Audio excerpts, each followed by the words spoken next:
I got one question for you. Are you ready?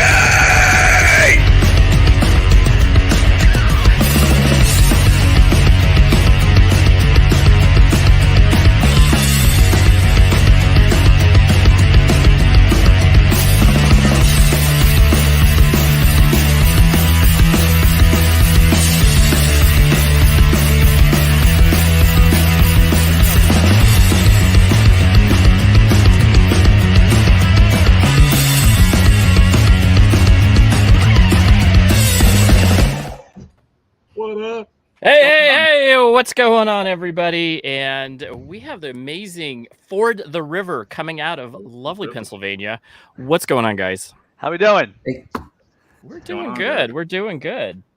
I'm going to mix and match the people on top here so we can have the band on the bottom so people can know who we're talking to.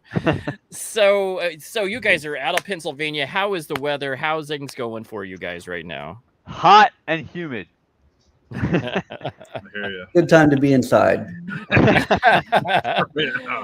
I totally feel you. It's crazy. It's crazy heat right now. It feels like the back of a Burger King parking lot right now, let me tell you.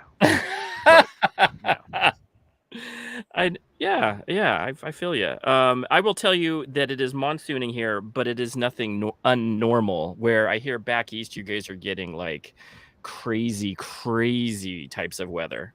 It's been really wet lately. Around, like I've had to drain my pool 3 times this summer already, which never happens. So that's crazy. What kind of pool do you guys have? Is it like one of those above ground awesome pools? No, so my house was built in 1860, and it used to be a brewery. And it's the old cistern where all the spring water would just collect into. Somebody converted it into a pool like 50 years ago. That is so cool. Wow. Yeah. You so have to just give us a picture of that so that we can post it on our Tasty Links, because anybody who's watching that will not even believe. I live in the Southwest where nothing is that old. Like the Native American stuff here is that old, but nothing else. Like we build down, it was from 1970. Build it, break it down. We need something new. Yeah, that's the way the Southwest rolls. And even that compared to people think that stuff in 1700s is old for America. Go to Europe. They think everything here is new, right? You know what I mean? Because they have things that are 1,000 years old some places out there. So yeah, totally right. I used to live in England, so yes, I completely agree with you. There you go. Completely agree with you. Yeah, it's crazy. You go into the local church and there's like headstones from 1650 and stuff. You're like, wow, that's just puts perspective in life. You've been dead forever. Yeah. And they're still taking care of your grave. That's nice. Right. Yeah. So, man, you know what we're excited about? We are going to talk about first some food, of course, and then we can talk some music. I know that guests always go first, so we're going to see what the guests have brought in ways of lovely food or dessert. Chad, you want to go first? What do you got? What do you got for us? Sure. I have here a donut referred to as a Long John, coming from my favorite local bakery. The actual donut part is as light and airy as you can imagine. It feels like you're hardly eating anything. And then there's just so much sugar on top. It's amazing. It's about half an hour away from home, so I don't go very often. But anytime that I happen to be close, I make a trip, and I happened to yesterday. What's the name of this bakery, Chad? Yes. Hold on one second. Excellent timing. Take a bite. The name of the bakery is Achenbach's, which is a completely southeastern Pennsylvania kind of name. Yes. Definitely old, immigrated from Germany 500 years ago. Oh, I love it. And you can't be like a fresh donut. Like I'm saying, even from a local bakery, that's like where the love is at right there. Is the fresh baked donuts. I love donuts. All that stuff. Every element. This is now 36 hours old, but still pretty good. That's awesome. That is awesome. I will tell you this, that Long John's by far. Now, is there cream, or is it just the original where it's no cream on the inside? Though they do make them that way for special occasions. No. Yeah, they like that. They also come in multiple flavors of icing. I prefer the classic vanilla. I'm like a maple guy. I like the maple bar, like the maple bar Long John's kind of like that's kind of like a nostalgia kind of like childhood kind of thing for me. Yeah, that's awesome. That is really so good. I grew up on that type of stuff, but we grew up on the chocolate Long John. So that's my go-to still. But now my wife will buy the cream filled kind, and that's like mystery cream. That's like, so now that's a have you guys seen that? Like if you go to Krispy Kreme, all of their stuff now has like some sort of filling in it that's crazy. Yeah, and I'm not huge on any of the custard fillings, so I kind of try to avoid, because I don't want the disappointment, right? If I'm going to Krispy Kreme, I want I want the classic Krispy Kreme experience. So I feel you. I feel you. Yeah. Except for me and my wife got this. She's like, Andy, you just got to go get this. And I'm like, okay. So she goes and orders it for me, and it was heaven. I don't remember what was in the middle of it, but it was really, really super good. And I remember going, yeah, this is beautiful. This is a beautiful moment. We don't have a Krispy Kreme around. I cannot tell you the last time I was. I think the closest bakery type place other than like Panera Bread is like Tim Hortons that we have even on the East Coast, so which is more of a Canadian thing. It's up in more in the Northeast. So wow, there's Dunkin' Donuts everywhere. Yeah. Yes, you're right. That's right. But I mean, actually, Dunkin' Donuts aren't terrible. They're not terrible. No. But they're nothing like this. Do you know, so back in the 70s, and I'm dating anybody who knows back in the 70s, Dunkin' Donuts was like the thing. It was the bomb. It was like the Starbucks of the time, right? Yep. It was the Starbucks of the time. And so I remember being in England, and so this was early 80s, not late 70s. And we couldn't wait to go get a Dunkin' Donuts because base donuts were just not the same. No. You know, they just weren't the same, and they were good, but they weren't Dunkin' Donuts, and we couldn't wait to get Munchkins. That was like the thing. Go get Munchkins, because that was their Munchkins. Oh my god, yeah. now everybody only talks about Dunkin's coffee, and I'm like, man, remember back when like they actually had donuts and that was the thing? That's how you know you're old, like us, though, right? If you remember Dunkin' Donuts because they had donuts, like you're old. I don't tell you. That's right. And there's nothing, you know, it was good stuff. I mean, I enjoyed the heck out of it. It was good. And it gave us like something to look forward to. It was like Pizza Hut, and you know, because Pizza Hut used to be the pizza place. Yeah, that used to back in the 80s. Yeah, 80 and it used to be like a sit down restaurant. They still have the sit down section, but that's all they had was like the Hut. You would always go somewhere, and it was like you could recognize Pizza Hut because it had that red weird Hutty looking. And they had those gigantic red cups. Remember those they used to give you? Oh man, they were like literally like a 2-liter. Yeah. Oh, it was awesome. Exactly. Best stuff ever. That was the 70s, 80s. You know, that was what the 80s was about. Even if you went to like a pizza parlor, it was like you go back. I have a friend that owns one down in Tucson, and it looks exactly like the 80s. And you're like, It has the weird glass like chandelier things that were like colored chandeliers. How many shades of brown can you fit in one of those, right? Yeah, exactly. Yeah, I found every one of them and put them in there. Yep. That's right. It's good stuff. We but those were enjoyable times. And but now we're going to move on to our next guest. What did you bring, sir? What did you bring? Much like Chad, I brought a classic local bakery. You ever heard of them? They're called Tasty Cake. Why have we heard of it? Yes, I have. Oh man, jeez, no, they're such a classic local flavor. No, whatever. I love Tasty Cakes. All right, and these coffee cake Tasty Cakes. Oh, those are good. Oh man, I've been excited to eat these all day. Let me tell you what. Why have we heard of this, James? Why have we heard? Somebody else brought Tasty Cakes. Somebody else. Was it Dave? Who brought Tasty Cakes? I don't think it was Dave because Rosie made something last time. That's right. It was another one of the bands from PA though. It was somebody. Was it really?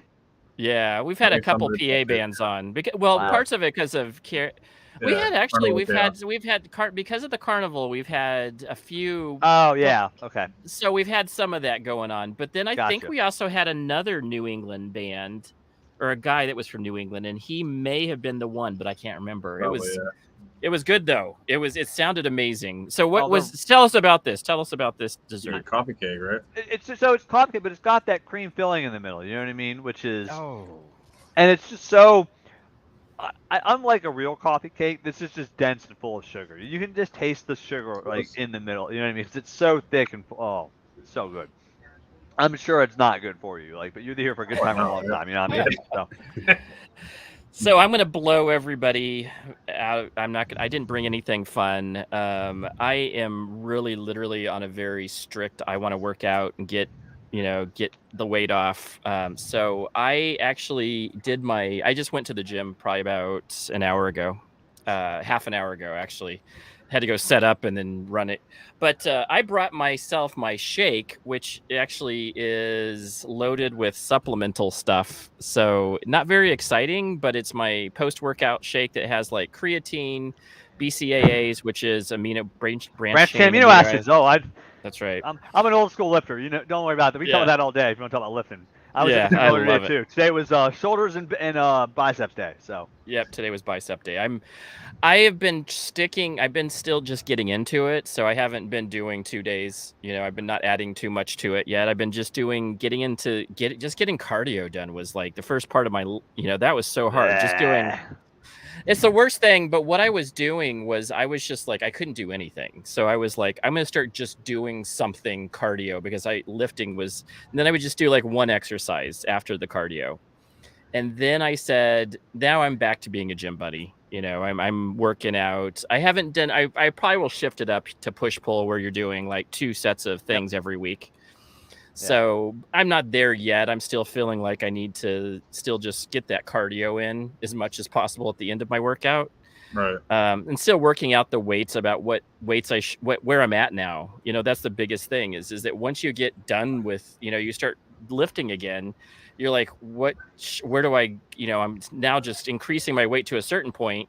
And now I have to go, where do I put the machines at to go get the maximum? So post-workout stuff.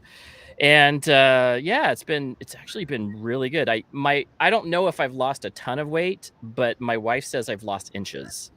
So it's not about how you feel you look. You know what I mean? Because the weight is one thing. When you put muscle on, it's hard to tell. Like you won't lose as much as you're putting on that muscle. Muscle is 3 times denser than fat. So right. That's why I was telling my wife. I said my goal is to look good and feel healthy and be mobile. Before I'm an IT guy, so I just sat home, didn't do anything with it. So being able to do like some post-workout stuff, and then I do like before I take some supplements now, fun stuff. Not really, kind of boring, it's like I had mixed berry, this is a mixed berry drink, so it's pretty good. It's I'm not eating a lot of the sugar. I'm like really forcing myself to get into the fruits and good stuff for you. So see, to me, the only reason to go to the gym is so I can eat all this nonsense. Because otherwise, I could do neither, right? Because I either get to have what I can eat what I want, but I also need to work out an hour a day, or I get nothing. Nothing is not really an option for me because I'm an old school cookie monster, right? So it means I gotta go to the gym every day. Like I gotta, and I do a lot of running too. My brother and I are running a race in December. He thinks he's faster than me. He's not. And we're gonna prove it. So I'm really working on the cardio right now, which is the whole thing. So it's been a fun adventure. It's been I actually just dated it, so I started about 2 months ago. So not very long, but I'll tell you that I feel better than I have in probably the last 10, 15 years. So but do you look better? I don't even care if I feel better. I just want to look better. You know what I mean? Like to me, whatever. If I feel like garbage, as long as I look good, right? Hey girl, how we doing? My wife is looking at me and she's thinking she needs to get on a diet. So that's what she said. Oh man. Somehow she's turned your positive energy into a negative. Women. Sometimes, man, you're like, man, like, come on, babe. Like, I felt real good about this. Look what you did to me. Well, I think what she was saying is now I feel like I have to be on a diet because you're looking. But somehow that's your fault, right? That is my fault. Yeah. Yes. Yep. Exactly. That's how it goes. I did get a call today saying, we have a bunch of Costco coming. You better get home from the gym now. I'm like, I got a few more sets going, so we can wait upon that. So yeah, right. I did miss cardio. What a shame. Darn, just like how I missed leg day since the last leg day, which was the first time I ever did leg day. That's weird. Yeah, I know. Yeah. Leg day and ab day. Yeah, I feel you. So that's what I ate. But we take our hats off for the master. He is the chef. He is the bearded metal chef and a professional chef. So let's hear what he got and let's get into I didn't make anything today because we had menu change. We were shut down for a couple of weeks, so we really had to prep all of our stuff again, do the new menu and stuff. So really, it was kind of a long day. I didn't get a chance to do really much of anything, but I actually just went and got some chocolate mousse. Oh, chocolate mousse is good though. There you go. Yeah, I just brought some chocolate mousse. Chocolate Yes. mousse. What do you guys? So tell us about the new menu. What's up on the new menu? What are they doing? I haven't actually got a really chance to look at it. We're doing like a pork chop dish with some spiced apple compote. We're doing what are we doing? Grilled fillet with some caramelized onion and blue cheese sauce. Oh wow! It's a lot of stuff to go through. It's a lot of stuff to go through. That's good. That's quite a bit. That's quite a bit. It sounds real fancy. How's your quarter pounder working? I'm a Mr. McDonald's boy. So. He works at a country club, so you know that he's into the fine dining. Yeah, we do have like the Wagyu like short ribs, like the Asian short ribs. Those are awesome. Those are banging. That's what I miss about working at restaurants is you get the good food that you'd be like, you won't even believe what I ate for lunch. I had like the best lunch that you would probably drool over at any other restaurant, and I got to eat it for lunch.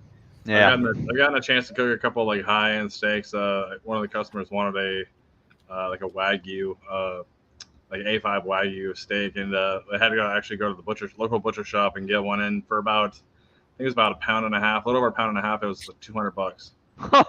So it was insane. It was just an insane piece of meat. Like I've never kind of held. I've seen it plenty of times, like online, but I've never actually held it in my hand.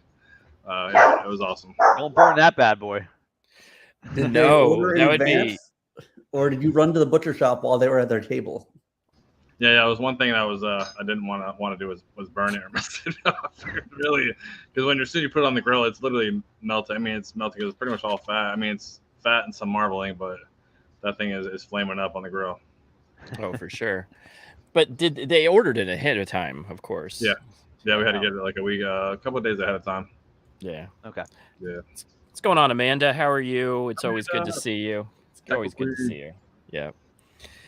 So that leads us to one of our favorite parts, and we got a couple food questions right before you go on any gig. What is your go-to meals that you have to eat? Ooh. Like while you're out and touring, what is your go-to place while you're touring? Oh, while we're touring. Okay, that's a whole. Oh, yeah, man. We'll go into two questions. Okay. That's the first one. Is like, where are you going to go? At me there. I was like, oh man, well, hang on a second. When you're going out on tour, where do you guys have to eat? Like, are you guys one of those people that just finds a place, or are you guys going to Subway? Oh, Subway. I know. Well, so I don't know if our band that we have now, I wouldn't say we tour. We play shows, but they're all local really at this point. So I don't know, Chad, do you have an answer for as far as the local fare when you eat? Do you have like a routine? My routine is I don't eat in the several hours before a show. And then if the venue we're playing at sells food, I'll get something there as soon as we're done playing. There you go. I've seen you do that a few times, actually. That's true. Yeah. I'd say our singer, Kevin, has a drinking routine. We have to make sure that he is opening the third beer when we go on stage. That's the rule. Like, he has to have 2 beers before we play, and the third one has to be opening when we're going on stage to play. So, any less than that, he's a little nervous. He's a little shy guy. He gets a little, a little tight. But any more than 3, and the wheels just come off the truck. You know what I mean? Like, there's 4 beer Kevin singing's not the Kevin you want to hear, right? So. That's awesome. That's good. What is so you guys kind of went into my next question, which is the gig question. Like right before you do a gig, what is that? But you already answered that. But that's awesome. So you guys answered all our questions about food. What fun. But now we're going to go ahead. I was going to say, before like this band, when I was in bands that actually toured, Waffle House is probably the #1 food place of all touring bands. So yeah, I feel like I don't need a consensus on that. I just think it's a fact. I'm pretty sure of. So yeah, that's cool though. I will tell you this: that Waffle House is consistent. Yeah, right, exactly.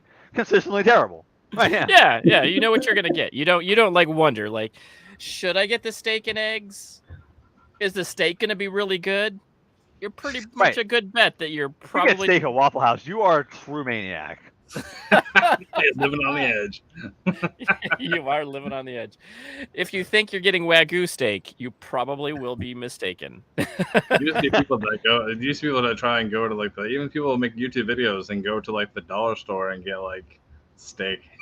Do they sell steak in the dollar store? Oh, like in the coolers and stuff like that. You can go to some coolers and get like steak. Dude, Steak show of hands if you've ever shopped in the meat section at the dollar store. I have never. Okay, that's what I thought. All right, listen, I didn't know that existed until just now. I didn't know that was a thing. I didn't know that was a thing. That's hilarious. Where did you get that steak? And look, it tastes so good. Right out of the dollar store. It's aged. Trying to It's make like aged. a $1. Trying to make like those kind of steaks into taste something like a high-end steak. Well, you put enough salt and butter on it, it's going to taste fine. There you go. Oh yeah, I bet. Yeah, sure, but A1. That was A1 is made for bad steak. That's there you go. I can. That's it. That's why they have it. Like if you don't like your steak and you don't feel it has enough flavor, then you just put A1 on it. You can't go bad. You can't go wrong, man. Yeah. But yeah, that's my go-to. Like that I've had a bad steak when I'm dumping A1 on that bad boy, because it just doesn't. I'd rather have the taste of a good steak, like Fleming's or something like that. But we'd all like to go to Fleming's all the time.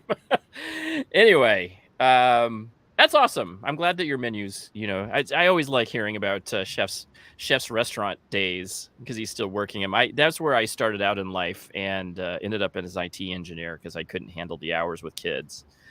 But I miss it so much. There's so much of the restaurant business is so fun. I mean, just joking around with the chefs and I worked at McDonald's for like a decade, so I Did you? think. Oh yeah, as a kid, high school and college. Oh yeah, I worked at McDonald's for a long time. So I agree. There's some camaraderie about working in like food service that you don't forget. Yeah. I always think it's funny because you try to label the customers. Like there's that customer that, especially the returning customers, you're like, there's lady in the purple. She's coming up. She's lady in the purple. There's Big Head. Big Head's back. Yeah. Yep. It's awesome. So let's get into your music, and I'm going to let James ask the first music questions because I know that he's been researching the heck out of this as well as I have. I do have to. Okay. I always have to ask kind of like if there are unique names to bands. I have to ask like how you got the name for the band itself, For the River. Finally, my time to shine. That's what intrigues. That's what I always have to ask that. You know what I'm saying? Is there's always a story. Sometimes they're fun stories. Sometimes it's just like we just named it this. You know what I'm saying? No background to it. No backstory. It's just we named it this. So go ahead. So I will say the name was my idea. I've wanted to name a band For the River for a very long time, probably almost a decade at this point. And I thought it was a great, like a harder, like hardcore style band name. The name actually comes from the game Oregon Trail. It's one of the options in the original Oregon Trail game. Is like you can pay the Native American guy to get you across. You can caulk the wagon, or you can ford the river. Those are the three options. That's really cool because who has especially in middle school. I played that in middle school along as however many people that played it, but like I remember playing that in class. Yep, it's one of the options. That had a horrible loop that you never finished the game because it had a horrible loop in it, right? Maybe somebody else. Maybe somebody. So I always played I don't know. Me and my friend played it, and we got to this loop, and it broke. And then we're just like, that's the end of the game. So you've never beaten Oregon Trail, is what you're telling us? No. I never wanted to. After I saw the loop break, I was like, this is stupid. Why are we doing this? or you die of dysentery. Like. Yeah, it was like you just kept dying of really stupid things. And we're like, I don't really want to know what's on the rest. Like, okay, let's not go to Oregon. Let's just die of dysentery or get killed by Indians. And they said Indians back then, unfortunately. It did. It says Indian in the game, not Native American. I was being more conscious of that. So Yes. No, you were absolutely right. But that was back in the 80s. That was the It 80s. was wild times back then. All right. They Computer just games said anything. breaking on infinite loops, say whatever you want, like whatever, right? Mm-hmm. It was horrible. It was Buggy game. But I'm going to tell you this, that that's one of the best names, especially when you have 80s references. It's like Stranger Things. That's what everybody like. Why I like Stranger Things is for that reason, is because it's nostalgic. Love it. And it's one of those things now, so Stranger Things is very 80s oriented, I would say, in its Right. it's nostalgia. But the 90s are coming back like right about now-ish, and I'm way more of a 90s kid than an 80s kid. I mean, I was born in the 80s, obviously, but like my formative years, I'm 39, so I'm almost 40. But I feel like my formative years are in the 90s, not in the 80s. Yeah, see, that was mine. My formative years were the 80s, so it's all. Now, I went to college in the 90s. You know, I went to college and graduated in high school in the 90s, but yeah, I was. I don't know then, man. Maybe the 90s aren't so bad. You know what I'm saying? They weren't so bad. They brought Nirvana in. They brought grunge in. You know, Soundgarden, all those. Oh, you're right. It was a good. You know, I don't know. Grunge was good. It was a better. I mean, if you think about it, I've been told there was like this black hole, and they said it was the 80s metal band, hair bands. I'm like, oh, those are my favorite bands ever. Those are what I used to. That's what I played metal to. You know, that's where I wanted to play guitar, and then grunge took over. And then it was like, well, it's not really that big of to go play a crazy screaming solo anymore. No, that was like the death of like the second chorus post guitar solo, right? You know what I mean? That's exactly it. Yeah. After grunge, no one really did that anymore, which is kind of a shame. We used to, you know, when you were younger as kids, bands, you always had to have a good guitar solo to have a good song, right? It wasn't a good song, and that is not true anymore. Like that is done, right? But like back in the day, man, if your song didn't have a slamming guitar solo, that song wasn't that good. I'll tell you. Yeah, exactly. Like I was listening to some metal, and it's the same way. Like you don't have to. I mean, there's some little breakouts where they do a fill with maybe a couple arpeggios and a few things, but it's not like this is the point where the guitarist is going to come out and he's going to play a solo. You know, that's where Angus Young and those guys just came out and did their thing. I mean, does Slash exist in our modern world where there's no guitar solos? I don't think so. I don't think so. And he's still blazing. The thing about it, Slash, is he's one of those people that you expect him to play a blazing solo still. So yeah. And even talking about like solos and stuff, like going to like talking about like Eddie Van Halen. I saw like in an interview, I think it was David Lee Roth that said it, was that Eddie Van Halen would write like 6 solos. And they would, when they recorded, they would put them all together pretty much, and he would have to learn, or his thing was wanting to learn all 6 at like one time, like together. And like, you know what I'm saying? Like, just the insanity of that, and how he had to go low, and then he had to go real high real quick and go back down or something on the bridge, and it's insane.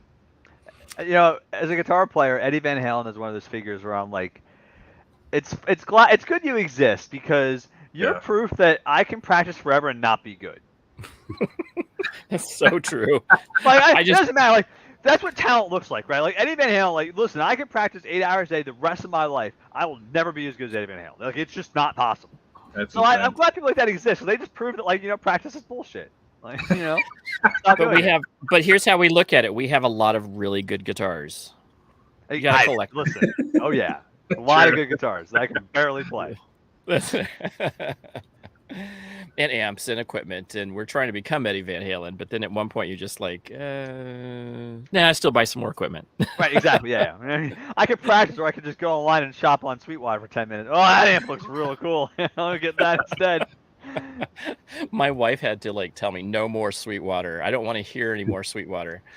I was like, I actually had to tell her. So my next guitar is going to be a Chaos guitar. That's what I've told, but I bought a 61. It's a brand new SG, but it's the Vibrola with the the 61 retro with the fan. It is beautiful. I mean, I saw it and I was just like, that's it. I'm buying it right now. And so then now I've given myself a little bit of time to go buy a Havoc, so that I don't just like keep buying guitars repetitively and not really enjoying them as much as I should.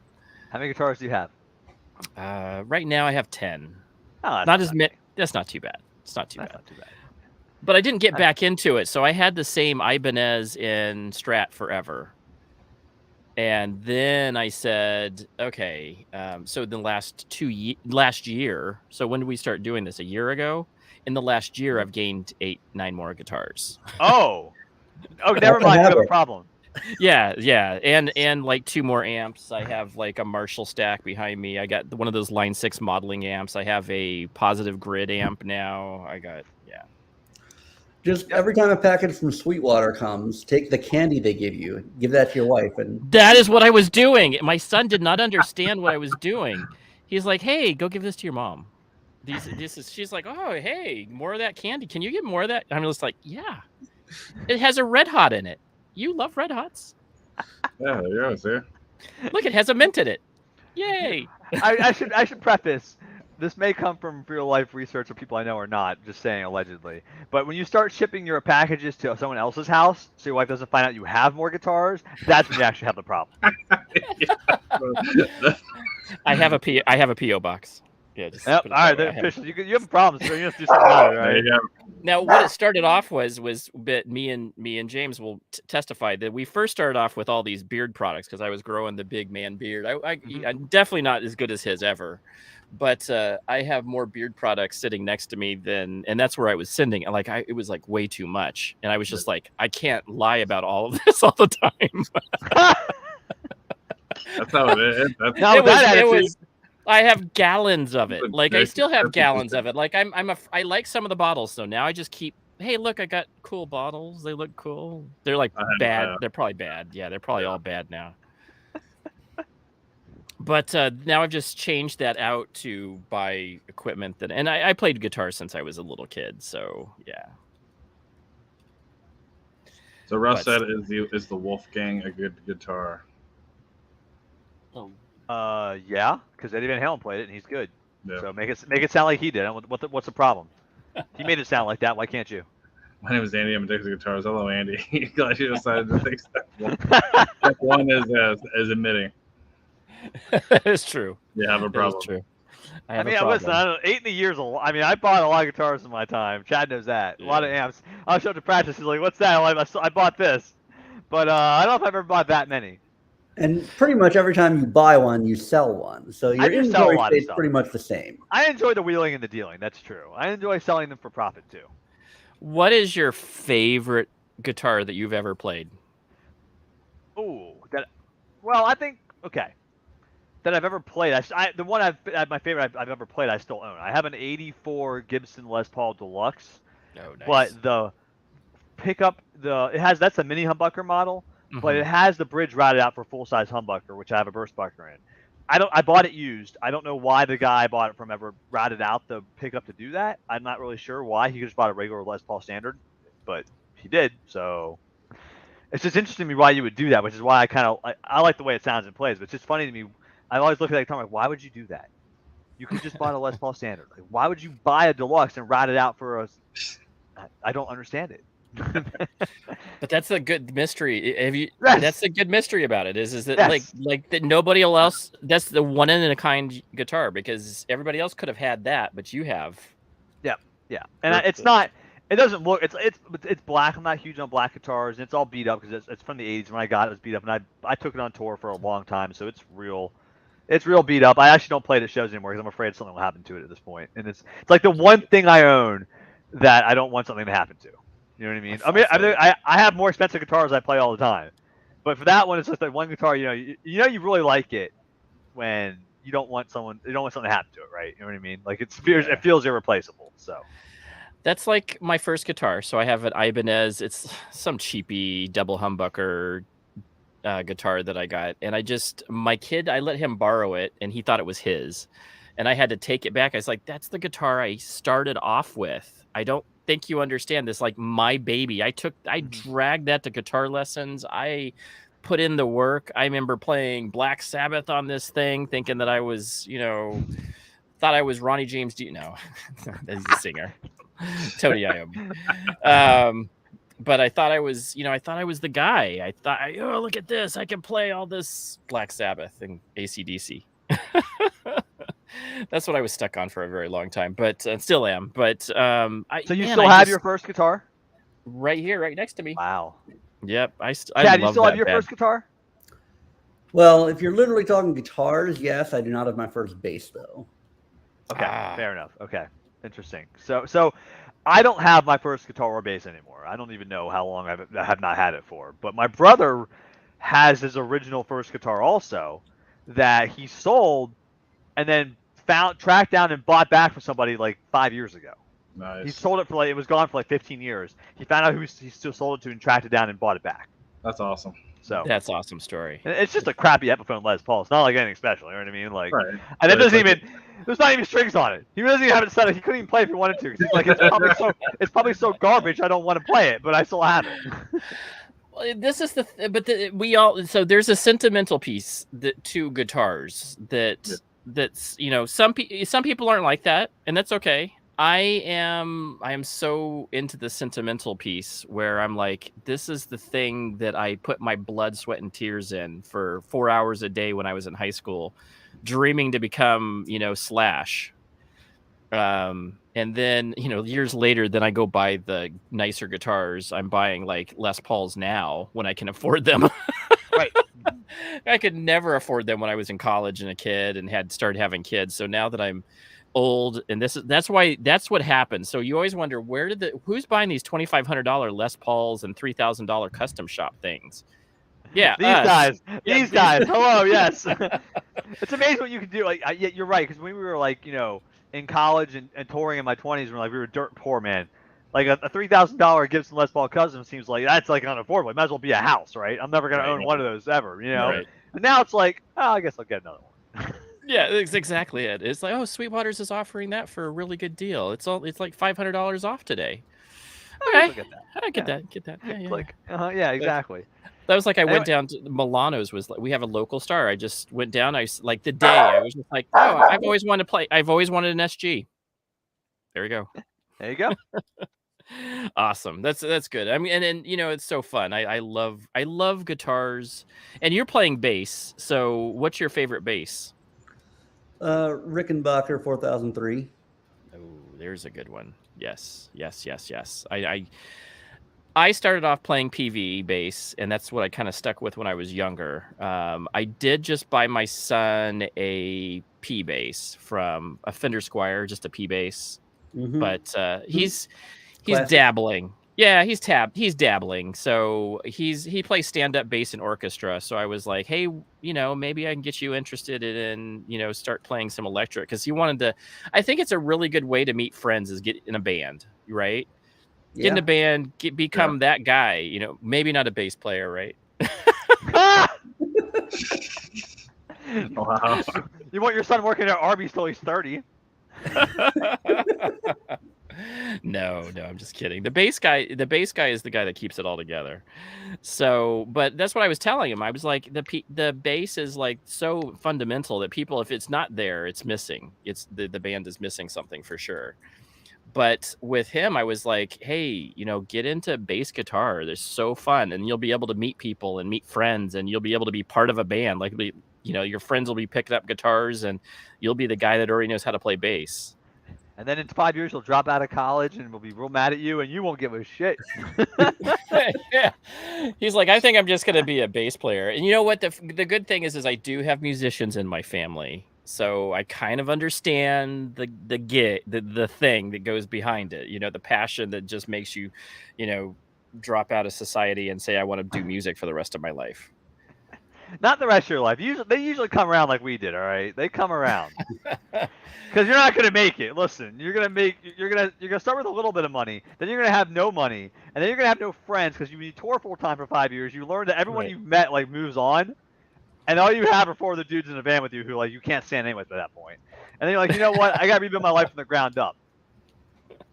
Autobiographical, just me. Okay, well, I think I have those friends. They ended up in IT. Yeah. So I have a friend that actually he went on the road. He was I had a manager or a supervisor that had actually gotten a couple hits. Like he was like in the top 40 at one point. Cool. They were like part of they were called the BBCs or something. and they toured in LA. People knew kind of who they were. They were like one of those people that was probably the warm-up band for a lot of headliners. Yep. For in LA, when you went to LA, you knew who they were.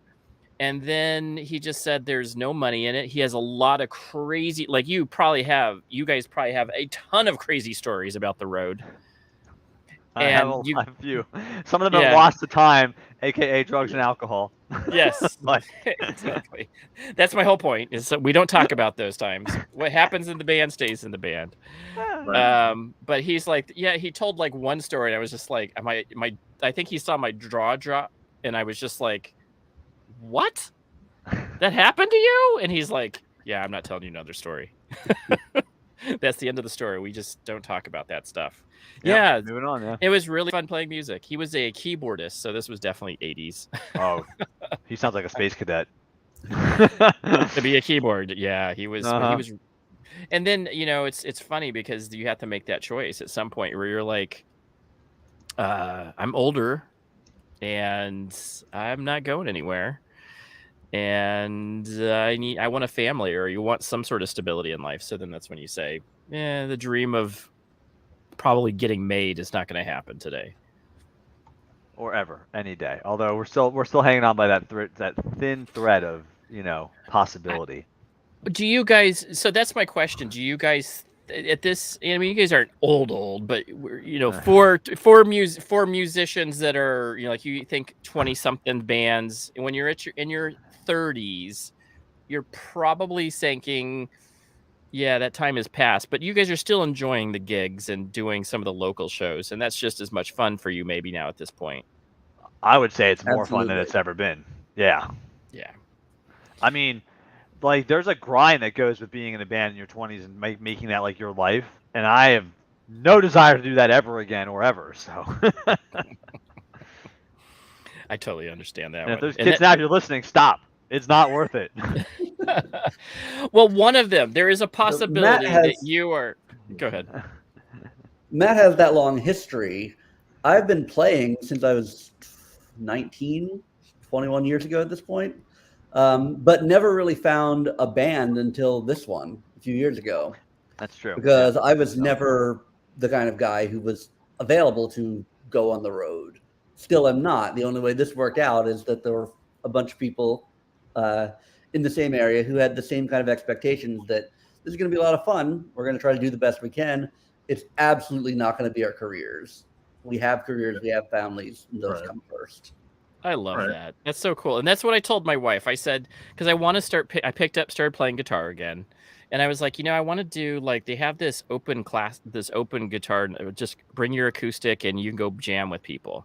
I said, that is something that I've always wanted to do. Because I've been always like, I had a choice. I played in like band as in classical music. I played clarinet for up until into college. Same here. Yeah. So I had that. I had some really good experiences with that. And I was just like, I decided not to go the music route. My parents were musicians. I saw what it was about. I said, I don't want to sleep in a van. I have really good grades. And I could go do something else easily. So then, I became, at first I was a hotel restaurant management major. Then my parents were so mad. But I don't want this kid to work at Ruby Tuesday. It's only 60. Yeah. And my parents were like, oh, thank goodness you got into IT, because that's, I got a master's later in IT. But I think it's funny because I remember making the choice not to go into music because I saw my parents going. My mom said, yeah, people I know, they lived in vans. I'm like, lived in a van? I like my bed. I've done that. Yeah. I've done that. Yeah, for a number of years. With a female singer, nonetheless, which is also another interesting twist in that puzzle, right? Like, man, yeah. I don't want to do any of that ever again. That shit sucks. Gotta love it. But you have these experiences that you can tell your kids. I'm the only one in the band that doesn't have kids, actually. So. No, okay. I will tell nobody. No one but the dogs. I will tell Chad's kids, and they will not listen. Like, you should never do this. Look at my life. Yeah. Never having kids. Well, the problem is like the destination doesn't show you the journey you took, right? Like my life now is pretty sweet. It could have been a whole lot sweeter if I hadn't fucked around for 10 years. But man, What do you do now? What do you guys do now for livings? I am an auditor. I guess is the best term for it. I work for the federal government, so my job's a little specialized, but accounting and auditing is the field that it's in. So basically, if he told us he'd have to kill us, got it. Okay. Yeah, I work for a 3-letter organization that, exactly. Yeah, got it. Yeah. And I'm a college professor. College professor, where at? Millersville University. It's a little state-run institution in my hometown. Nice. That's awesome. What do you teach? Computer science. Ah, man after my own heart. A man after my own heart. Yes, I am a... That has been the last 25, 26 years of my life, actually, is IT. And I'm a site reliability engineer at an insurance company. So been loving it. Yeah, I actually did the first 25 with a hospitality company, which is at least my hotel restaurant management degree did not go to waste completely. I work for a hospitality company, darn it. But I've really enjoyed IT. It's been what a blast. So what are you teaching computer science wise? Are you doing code? Are you doing infrastructure? What are you teaching? We're small enough that everybody pretty much does a little bit of everything, but the whole computer science program is definitely about developing new pieces of software. Cool. Right on. That is fun. I've been diving into, so now my specialty in life is performance management. So I'm going to bore people for 5 seconds. And I do a lot of the performance stuff behind the scenes. So setting up the monitoring tools and fun stuff that, so we've been dealing with a lot of, like my current project is end user. So it's been all watching browsers and stuff like that. So really fun. I enjoy it. A lot of fun. But that's my nerd job during the day, and we get to do this during every Tuesday, so this has been a blast. But and that's the thing, is that you guys get the best of both worlds. You guys are getting the money, especially being able to earn a living and then also do stuff that you love is that's the reason why, that's the dream right there. People don't think that that's the dream, but I mean, I bet you if Slash was to go back and go, yeah, it's cool to have all the fame, but it's not that cool to have all the fame, because it comes with such a ticket. There's such a huge amount. You got the punch ticket, but you think about it. He's honestly, Slash has had real bad health problems because of all the drugs. Yeah, it turns out drugs aren't so good for you when you survive to be this long as a musician. All those ones that died young had it right.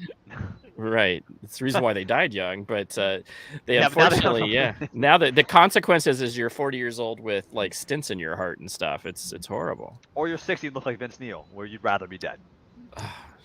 Isn't it sad? Have you guys seen some of the TikToks where you're like, oh, Vince? Oh, dude, you know what's funny? I don't know why someone hasn't sat him down and is like, stop dressing like this. Like, just look like a normal person and it won't look so awkward. But it's just horrible to look at. You're like, man, dude, like, what are you doing? He's a train wreck right now. My God, my dude, like. I know. I love Vince Neil. I had a post on TikTok. I was like, Vince, oh man, he couldn't remember the lyrics, so now he has a teleprompter, so that's good. I mean, I guess after a while, you need a teleprompter, and then also he's gained so much weight, and his voice just isn't there anymore. It's just no. I mean, you treat your body like a Honda Civic for so long, it's going to give out eventually. I mean, but that's awesome. Yes, indeed. Or you? Yeah, exactly. Because I think a Honda Civic's actually pretty reliable, right? He treated his body like a Yugo. I mean, yeah, he went for it. He was 100 miles per hour in that Yugo, blowing that engine. But yeah, I tell you that's been the toughest time. Is that it's weird being this old and going. I remember seeing Vince Neil when he was in his prime, and everybody absolutely loving him. And thinking that he was the man because he was young, thin. He had that 80s. This was the 80s, so yeah, he looked like this is what's cool back in the 80s. I remember when Girls came out. That was my theater pain. Man. Theater of Pain came out, I was just like, this is the guy. This was the god. I had him on my wall. Like I had my rock wall. I had mostly guitarist, but then I had Vince Neil because I'm still a Motley Crue fan. You know, who can't go for the Crew? Motley Crue rules. So they do. They still do. They still do. What's funny is I actually I think that's like not long, maybe a few years ago, but Dude Looks Like a Lady, I found out was about Vince Neil. No way! That's really hilarious. There was a story that said Dude Looks Like a Lady, right? And I was like, "Are you serious about Vince Neil?" Because like they I think they met like at a bar or something like that. They were when they were touring or something like that. They were all at a bar, and something that came. I mean, Vince Neil came along, and I think they said something like about him looking like a lady or whatever. And it pretty much, I forgot the whole interview of it, or the whole article on it, but it's about Vince Neil. Steven Tyler. And now that whole song is wildly problematic. Yeah, think about that. Yeah, that's how old we are now. Like now we know that's about Vince Neil. And also, you probably can't sing it anymore.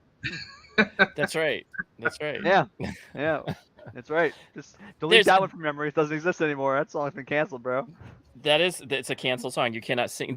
I was going through this like, hey, you can't sing that type of song anymore songs, and I was like, a lot of AC/DC, older AC/DC with Bon Scott. You know, there's like even Back in Black had some of those like kind of like that was what AC/DC was known for. They would throw a few like really racy songs on, like like Big Balls. You know, I remember listening. I listened to it. I'm like, oh, I better like not let my son hear this. This was like my jam. I know how to play this song. But you can't listen to it because it's wildly problematic for you. It nowadays everything, but it's snowflakes. I think the part of this, and this is just, I'm not going to go on a political rant, but some of it's just snowflakey. You know, you just can't. You got to you still have to be kind of you. Unfortunately, you still have to be kind of you. You like this is the way I grew up. I try to be really cognitive and cognizant of like instead of saying Indians, Native Americans, things like that. But there's only so far I can personally go along with it. So anyway, but music wise, Motley Crue was the band that everybody wanted to be like. I mean, it was like them. Def Leppard was pretty good. I've heard some crazy stories about Def Leppard. And actually, we had somebody who toured with Def Leppard. Who was that?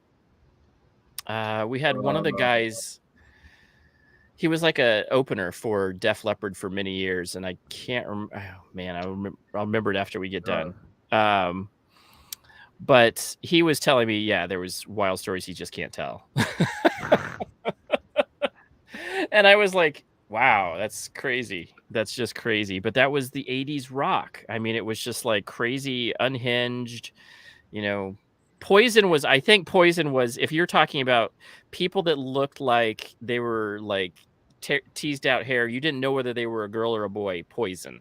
Yeah. Bret Michaels and that whole team. Yep. Look at the cover of that album. What is that? With the cat dragged in or whatever? Is that record? Yep. Yeah. Like the cover of that album is just. Yep. Yep. Uh-huh. Yep. Yeah. Isn't he from? He's from our area. Poison's originally from Harrisburg, PA, which is close to us. So. Oh, I love Harrisburg. Yeah, I have a cousin that lives in Harrisburg. Yeah, that's cool. Apparently all these great bands come out of Pennsylvania. You guys are out of Pennsylvania. All of these great metal bands doing Carnival Chaos is like completely. I mean, we were like, wow, there's some really good music coming from that area. And you're always here thinking Nashville, because my sister lives in Nashville and she's like, there's a ton of people here. Austin and LA, but Pennsylvania apparently is quite a hub. New Jersey too, I think, is part of it. There's a lot of bands from New Jersey. At least when I was growing, bands I listened to, a lot of punk rock bands and stuff. New Jersey's a huge hub for that. So, and we're not that far from the border, especially in Philadelphia. You know what I mean? So definitely kind of bleeds over, I think. Yeah. And I know with like Carnival Chaos and stuff, you guys were definitely on the bill, and I know you guys came up with some stuff. Unfortunately, that you were unable to kind of get in the bill. You had to kind of pull out from it, which does suck. But because I think everybody does enjoy your music as much as us. But definitely, talking about like a little bit of the experience of kind of getting your submission in for Carnival Chaos, the whole kind of meeting with Dave and Rosie and stuff like that, and kind of meeting up with them and getting hooked up with them. So it's funny because it's one of those things where I like to leave no stone unturned. And sometimes people like we'll see like these shows coming up, and people, and like Chad or Kevin or my brother will be like, "Hey, should we do this? Like, what do you think?" And I'm like, "Yes." My answer is always usually yes. We should always do it. Why not, right? Like, we're not getting any younger. And I was like, "Yo, let's try to play Carnival Chaos." Like, cause listen, playing metal bands is awesome. Like, cause they're usually a lot of fun. When you're our age, playing with a lot of bands, like punk rock bands, like we play with them all the time, right? I want to do something different. Like, yo, let's play with some metal bands. That'll kick ass. Let's do that. So, and they had some. It was some like open contest. So I think we just sent them like a submission with our music video and like a link to our songs and stuff, and just let it speak for itself more than anything. So I don't think I sent them too much of a bio or anything like that. So. But you know what's really cool is really good. The music is like, I think I told you backstage. It's almost nostalgic because it kind of brings me back to like the high school days where all that stuff was kind of coming out. The whole punk, like, I mean, I know punk's been around for forever, but like that sound that you guys have, and you guys have like a comedic, like even your lyrics are comedic, like they're funny, but like that even has a good sound with it. But like the lyrics are like I cheated at Chuck E. Cheese, like. I love it. Like, that song is 95% Chad's lyrical, and he even has to put in the song, which I think is great. Is that in the bridge? It's not autobiographical, because that actually didn't happen. But it's one of those things where I don't think we're going to take anything too seriously at this point. I feel like bands that sing serious songs about serious stuff, like that are younger, like that's not our thing. Like we're just trying to have a good time. We're like a part-time band, like with part-time lyrics. The Eddie song, like Dave Matthews' dad's, like it's just like every song has some like kind of like different name towards that little twist to it, and Depression Quest, and you talk a little bit about like the video. If you haven't checked out the video, I highly recommend it. Checking out Depression Quest. It's really funny. And that's $300 we ever spent. $300, wow. So we literally $300 was all the money we made in 2021 playing shows. We made $300. So we were like, we need to spend this money on a music video. So we literally went to Facebook and I said, we have $300. Who can make us a music video for $300? And we found someone who was willing to make it for $300. That's how we made the video. I love it. That's awesome. It's fun. Sometimes that's all you need, really. And look how fun it is. We had never met the guy before. We didn't take like we didn't look at his work. He's like, yo, I can do it. We're like, all right, that's cool. Good. You got some cameras. You got some stuff. There you go. Just one. Do you have a camera? Yes. Okay, we're in. And listen, you got a phone? it was. I could not have been more thrilled with our guy Mikey's the guy who did it, and we're good buds now because listen, he did a bang up job for us, and it is far exceeded my expectations. Like I actually wanted it to be like kind of DIY and kind of shitty, and I actually think it turned out too well to be that. Which is kind of very surprising to me. Super good. Yeah, I was thinking we would get like something like ratty, like it'd be good in a DIY good sort of way, not like legitimately a good music video. That's awesome, though. I mean, that's cool. Some it guy definitely had has fun doing more it than $300 production value. Like, yeah, absolutely. Like the whole money well spent. When you get those, they're like, oh, you spent $300. $300. That's all. And that's also like again, as a musician, that's all I made last year playing music. So stay in school, kids. That was from a single show. All the others were free. Show. Yes. Okay. For us, it's on. It's called Depression Quest. You can YouTube it. For the River Depression Quest, or I shared it on my Instagram as well. You can check that out as well. But yeah, it's a great video. Love it. It's a real serious expose of drug use in America. I even shared it with Gary at Alley Cat, and he liked it as well. So he's into the punk scene or punk rock and stuff like that too. So I know he'd dig it. Yeah, that's cool. Right on. Yeah, that's what's so funny is that I was like trying to. This is the funny part. I'm sitting here trying to figure out what you guys are playing. I'm like, is that a Fender? What amp is that? Is that a Fender? I was thinking it was like a Fender. I was like, I don't know. So you want to know what it is? It's on the record, or we actually play live because they're different. What are you guys playing on the record? So on the record, most of that guitar is a Soldano SLO 100. Oh, really? Which is the hands down the best guitar I've ever made. Like, if you don't think, just get one. And even most metal dudes, like those stamps are like super high gain, like they're great for metal.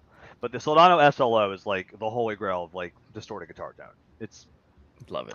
Unfortunately, they're also wildly expensive now. So That's why I bought a Line 6. So I can try to model it. Yeah, exactly. So, and the other amps on that, I'm sure there's a little bit of a Marshall JC100 on there because I'm sure we use that one also. But live right now, I play a Bogner Shiva, but it doesn't record very well, so I've not been able to have good success with that in the studio. But I love the way it sounds live. So, and I think Kevin's playing, which is the best value in music. Kevin plays a PV Classic 50. Oh, very nice. Those things are like dirt cheap. You can find those on Craigslist or Facebook Marketplace for like $300, $200, $300. They punch way above that price point. Like they're the best value in music. I'll have to get with you on that because I have to get that get the name of it and everything because that's what we bought a practice bass amp and he's like, hey, this is and it's not loud enough at all. It's like it's like this little baby box about this big and I'm like, yeah. Dude, we play those things since Class D has come out for bass amps, they've gotten so much cheaper and so much better. Like, I mean, the amp that Chad has is like literally like, I don't know, it's like 8 inches wide. It's tiny. And it sounds incredible. It wasn't that expensive, was it, Chad? That's $500 or $600. Yeah, that's it. But when you were holding your hands up here, you're talking about the speaker cabinet as well, right? Yeah, basically, yeah. It's the baby. My mom had a PV bass amp, and it was the entire size of a door. Oh yeah, it was, oh yeah, yeah. It was the size of a door with the bass head on it. But yeah, that thing was massive. And my mom had a PV bass, and this thing was so heavy, like you would throw your back out. Like it made Les Pauls look like they were some sort of light baby. It was so heavy. We have my bass guitar. Yeah, I have an SVT Classic, which is a tube bass head, and it's so heavy we don't take it to shows anymore, right, Chad? Because it's literally such a pain in the ass to move. So we have better gear. We don't want to bring it. So good. It sounds so good, but it's 75 pounds without the case, without the road case, and I don't want to bring it because I'm old. That's just the head. Oh, there's my dad. He's going to chime in here. Also, Chad doesn't know. I also have an 810. I have the 810 speaker cab for the Classic 50, the SVT Classic. And when we used to tour, I played bass in the band I used to tour in. I used to take out 4 of the speakers because you never even needed 8 speakers. But you had to tour with an 810 because every band had one, and you look like an idiot if you don't have an 810. Right. So we used to take out 4 of the speakers, and it still weighed like 85 pounds. So it's sitting in my house. I won't even take it out because it's not worth moving because it's so heavy and big. Yeah. So my dad is actually listening, and he remembers this thing. He remembers the big PV bass amp that we had in our house, and it was the original tube. So it had tubes. It had that was the reason why it was so heavy is because it didn't have any of the digital stuff in it. It was the big bass tubes and everything that went with that, which made it sound absolutely amazing. And you knew that I was playing bass. You just sat next to that thing and you could feel the vibration of the bass amp on your body. It was when you turned it up. I never told you that. I never told my dad that right until now, that I turned that bad boy up as loud as I could and just like boom, boom, boom, boom, boom, boom, boom, boom, boom, shake the walls, rattle the rattle the silverware. But I had so much fun. That was a good time. That was my first kind of guitar experience because I got my Ibanez like maybe that Christmas, but I had when I was like 14, my dad said, "Hey, why don't you learn how to just do some basic bass lines?" And so that's what I did and got my hand all toughened up from that bass. I remember getting those blisters and you're like, "Oh, man, play some more." It hurts so bad, but so good. Yeah, you'd be like, this is stinging. This hurts stinging. My hands are stinging. And then you're just like, I want to play but I want to play again. I want to play that bass line another time. And now our hands are all calloused because we can play our instruments, but we can't carry the gear around because we're too old. It kind of sucks, right? I'm like, That's why we go to the gym. That's exactly. It's like, so my twin has a bad back, so he doesn't carry half the things for the band because he can't lift them. So I have to carry all the heavy stuff, and usually we have to put handles on so we both can carry it, like one on each side, because I don't want to carry it by myself anymore. Like, oh man, playing shows gets worse and worse the older you get because you just don't want to cart your gear around. But if you don't bring good-looking gear, people won't think you're legit, right? So. Image is half the battle, anyways. So. What do you think about that? So I was hesitant. I have a Marshall stack, but I was hesitant about going to the modeling amp, and I love my Line 6. I've actually really loved it, and it has it's a 240 watt, can play so many different sounds. It's unfunny, and but you play metal though, right? I play a lot more metal. Yeah. Mm-hmm. They're so great for metal. You're right. And I was trying to play like, hey, this sounds kind of like a Fender, the silver line. Yeah, okay. Kind of sounds like it. Okay. I had a Kemper for a long time. Chad knows that. We used to record a bunch of stuff with it and demo with it and stuff, which is another one. Kemper's is that modeling amp where like it just models the tone, you play it back through the speaker, then like it models it, and it sounds great, but it's not as good as a real thing yet. I do think in our lifetime we're going to see digital guitars and bass that is as good as the real tube amps, but I think it's just not quite there yet. I think it's close though. I think you're right, and that's for me. I'm close enough to where if I want to go pick up and play some Cowboys from Hell, I'm picking it up and I can go throw that onto this, and it sounds like I'm playing. I'm playing that. I'm playing Dimebag Dave. Dimebag's part, right? Dimebag's part. I'm thinking. How about that Pantera reunion? Let's go. Yeah. I'm like, so what do you think? What are your thoughts on that? Like the Pantera reunion? I mean, wow. Okay. So, my hot take on that. Someone asked me that the other day. We were talking about that band practice chat. Where were we talking about that? Yeah. Is if they can be Queen without Freddie Mercury, they can be Pantera without Dimebag Dave. Without Daryl, I don't care. Dimebag Dave. That's why I was like D. Yeah. Listen, if they've been doing Queen without Freddie Mercury for like 2 decades now. Okay. That's true. Listen, there ain't no Queen without Freddie Mercury. I don't want to hear analogy on that. It's a very good argument on that. Like if I can go on with that with Queen like that, then yeah. And someone be like, "Oh, they saw Brian May." Oh, really? Because Brian May is what made Queen. Get out of here. Right. I know exactly what you're talking about. Yeah. And I've been thinking, there's a couple bands where they got away with it. They're just that Pantera is not one of them. He was the soul. He was one of the souls of that. Yeah, absolutely. He was new metal when it was. He was the reason why metal came back. That whole Pantera, like if you talk about 2000, late 90s, 2000 metal, Pantera was that. That's where you go. The banner holders, so to speak, for that sort of thing. They certainly are. They certainly are. And that's the reason why you still see trucks out there with Pantera still driven by, kind of guy. He may be listening to country. The next minute he's listening to Pantera. You never know. But I know exactly the kind of truck you're talking about, which is the image in your head. You know what I mean? He's that guy. Yep, and there's so many of them that roll out there. He's the same guy I go to the gym with. But it's interesting because it was such a good, the sound was so unique and so refreshing. So it wasn't 80s metal, which, 80s had died out for a reason. It was still good metal, but I think Pantera just brought that crunch back and really that drive and that wonderful new metal sound. And I think they brought metal back from the dead because it was on its way out. New metal was, you can be debating whether new metal was good or not, but I think that. Is there a debate on that? Show of hands if you like new metal. It's funny. One of the first show I went to was first big show I've gone to was Metallica, and that was back when they did like a Summer Sanitarium, which I think it was like 2002 or 3. But there was also it was new metal as well. They were in the new metal era because they had Mudvayne, they had Deftones, they had Limp Bizkit, they had Linkin Park. And well, don't throw the Deftones in there with it. No, that band's actually legitimate. I'm not saying that they're new metal. No, I'm saying it had.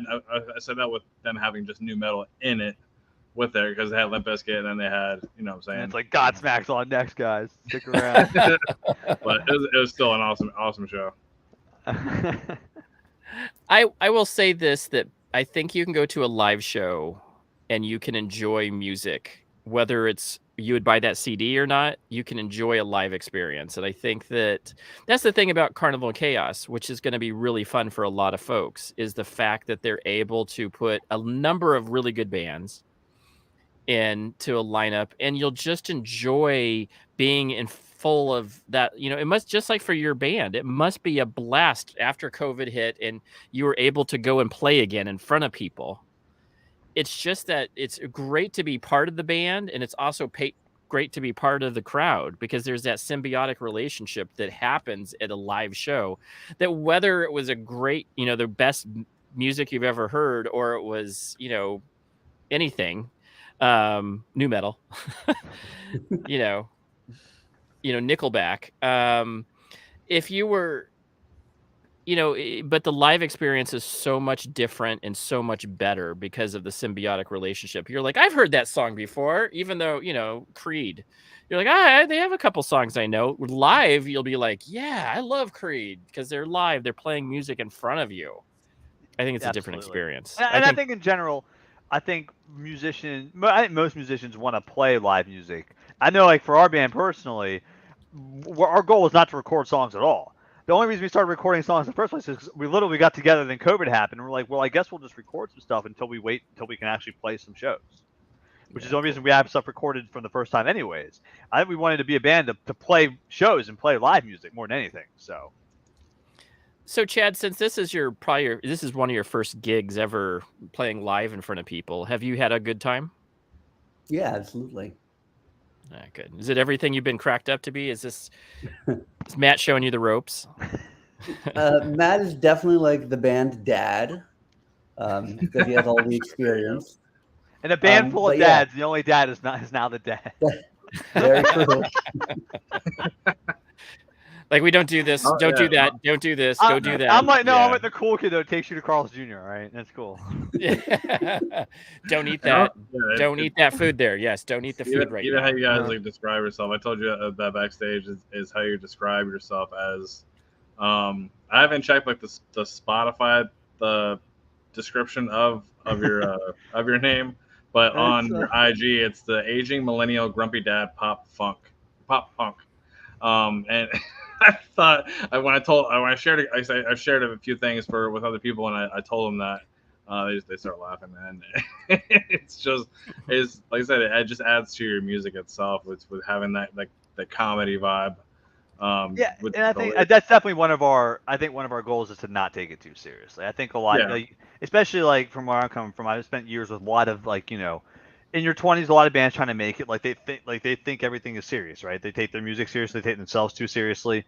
I'm fucking sick of that. Like, I'm the exact opposite.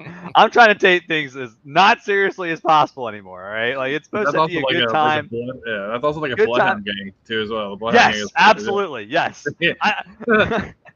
We used to say a lot of times on flyers, I'll call ourselves If the Onion Was a Pop Punk Band.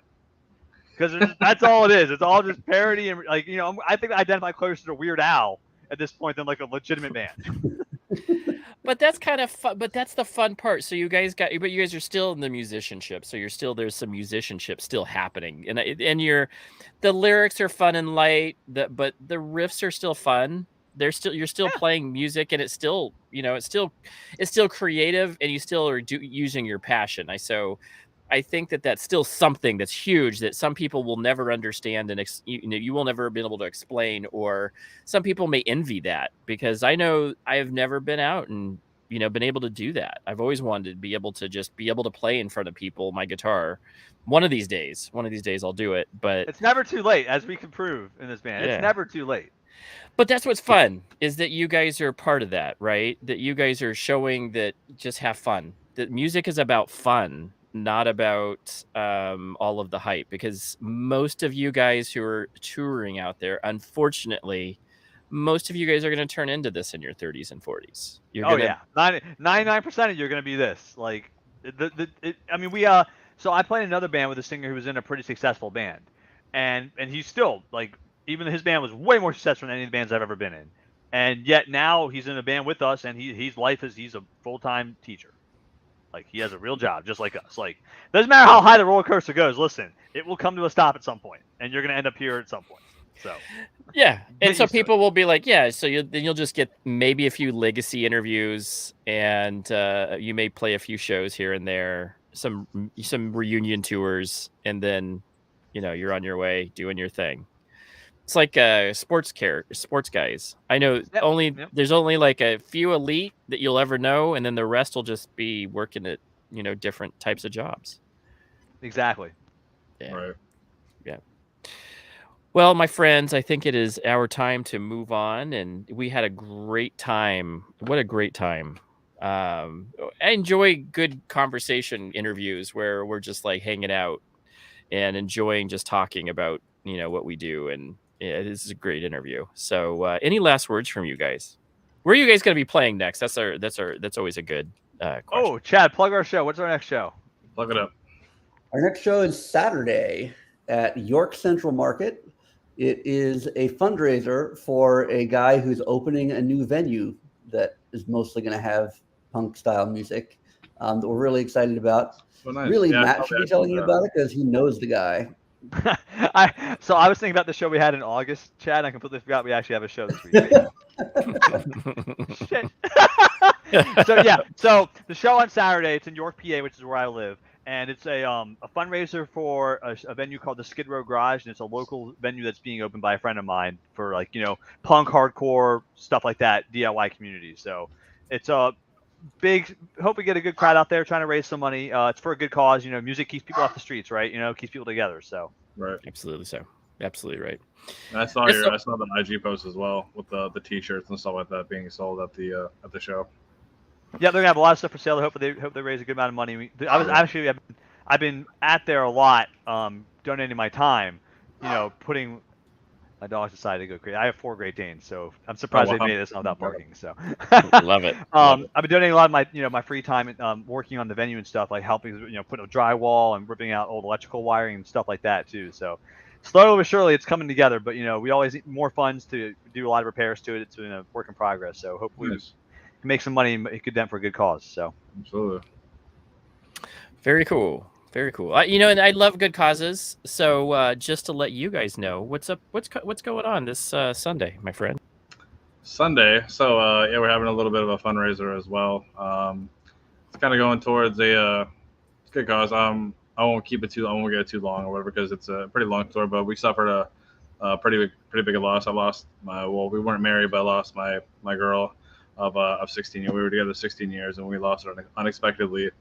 So we're kind of having a little bit of a fundraiser where we were kind of hit with some financial stuff going on with aside from her passing and trying to get the house in my name and stuff because she didn't have a living will. So I'm working with her mom trying to get the house in my name because she always wanted to at least know that I was in a safe spot and I wasn't being kicked out or whatever by anybody, and her mom wouldn't do that. So so that's being taken care of. Probably we're going to get a lawyer getting started on that with the actual deed holder of the house, and we actually found out that we actually had to replace our roof. So we have to replace our roof by like September. So we're trying to raise funds for that. So we have an auction coming up next Sunday. A bunch of beer companies, some cookie companies, cookie auctions, jerky auctions, and a couple of beer community members and band members. Even Chaos Guitars is donating a guitar to auction. A little Telecaster. I think he posted up on his Instagram. It's a beautiful Telecaster. It's nice. It looks like a cow. It has some cow features. I love it. Yeah, it's like a little Western kind of themed cow. Yeah, I love it. A cowboy kind of themed Telecaster. So it's really nice. Yeah. But I'm trying to raise funds for that, and so getting that stuff done. Good times. Is this an online auction or? Yeah, same thing that we're doing right now. It's gonna be it's an online thing. Oh, okay, cool. Give us a link to that. We definitely post that around for you. So yeah, we'd love it. Yeah, absolutely. Yeah. Cool. Well, that's our week. That's their week. And you guys are, what other music do you guys coming out? Do you guys have any other recorded music that you guys are coming out with? Yeah, so we've made it a goal this year. We're releasing a song a month. Listen, the album is dead. Long live the single, right? So we've been releasing a song a month this year. We have, what day is it? The 19th. So we have 11 more days to get the next song out. It's recorded. It's not mixed yet, but it will be this weekend. It'll come out hopefully next Friday. That's awesome. So we have a new song coming out next Friday. I can confidently say that next Friday it's coming out. Can you say like the name of it or no? The name is Dan Flashes. Dan Flashes. Because the patterns are so complicated. Okay. That's why. Yeah. So it's a reference to a TV show. Okay. Most of our names don't have much to do with the actual song descriptions in the lyrics of the song, but and then hopefully we'll have that song, then we'll have another song in August, in September, October, November, December. So they're not all written yet, but they will be. Promise. Right, that's Chad? really you guys are on like that kind of schedule where it's just like a one song a month kind of thing, where it's not like you're pressured to do like a whole album in like a month or 2 months or something like that. You kind of just, like you said, you're having fun with it. You're releasing a song every month, so you're kind of just doing your thing, and yeah, that's all. That's awesome. It's out there doing what we can. Listen, it is pressure when you have jobs. You only practice once a week. Yeah. We're gonna get it done. Oh yeah. We're close. We made it this far. Really well at the beginning of the year when we had 4 already written and recorded before it started, but now we're a little bit on the wire. We can do it though. We can do it. We've allowed ourselves one acoustic version of a song we already have recorded. That's the only thing we've given ourselves. We haven't used it yet, but we have that in the back pocket. Yeah, that gets a card. You got that card. Yes, I have one card left to play. One of these months, you're just going to get the acoustic version, and you'll know. 1 month. It will not be this month, though. I promise you that. Love it. Love it. All right, guys. Well, we're going to let you guys go. Thank you guys so much. This was a blast. I love talking to I love you guys. Yeah, this was fun. Thank you for having us. We appreciate it. Yeah, and again, Ford the River, go check them out on all of the major. I was checking them out on Apple. Yep, absolutely. Go check them out. They are totally a fun band. And I enjoy the lyrics, but I also enjoy the music. There's a lot of good music going on there as well. So if you like a little bit of punk riff, I'm almost like indie rock, I would say almost indie rock, punky. I love it. I thought it was really good. So you guys will enjoy it. Yeah. And it goes into our lineup of Tasty Licks Music Spotify as guests. So go check them out if you guys get lost about who they are or what they are. Really great music on our playlist is including them. So enjoy. And next week we will have another band on, and we will be, just look for the flyers and the Instagram posts and things. It'll be a fun time. We will talk to you guys soon. And what's the last word we gotta say, James? Stay tasty. Stay tasty, guys. Stay tasty. See you next week. See you next week. See you Sunday. See ya. If I can click the button that turns it off.